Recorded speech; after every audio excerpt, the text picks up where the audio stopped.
crime scene video has allowed us to recreate the position in which Annie's fully clothed body was discovered.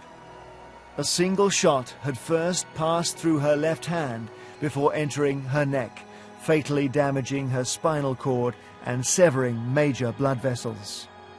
The South Africans claim the forensic evidence proves Annie was cowering against the back seat, and Mungeni took aim from the front passenger seat. So they claim he deliberately shot her, with the gun barrel 5 to 10 centimeters from her body, which means her death was not an accident. We asked leading forensic scientists to review all the evidence in the police docket. Would it stand up to scrutiny? Was Annie cowering back in her seat, as the South Africans claim? Was Annie in a defensive position when she was shot? There's no pathological evidence to support that, no. Home Office pathologist Dr. Shepherd takes a very different view to the South Africans. There is no evidence of any blood spatter against the seat around the site of recovery of the bullet. If you'd been pushed back against it, as the bullet exited her body, it would have caused damage and spatter around that point, and there isn't any. So she's leaning forward or sitting forward on the edge of the seat.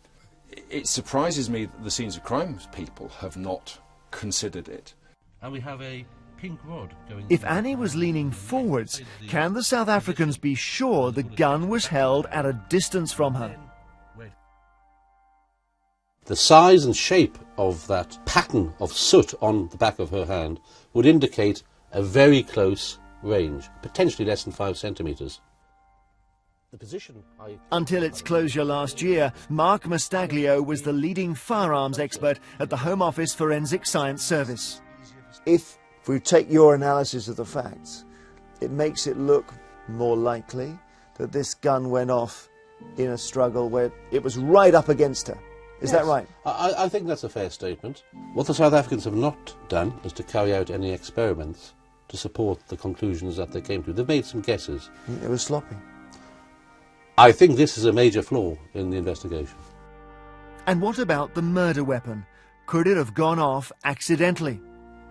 There seems to have been no examination of the pistol to determine whether it was susceptible or had a propensity for accidental discharge. Could it go off in a struggle, for instance? There are standard tests you carry out. All we have is a blanket statement that the gun was in working order.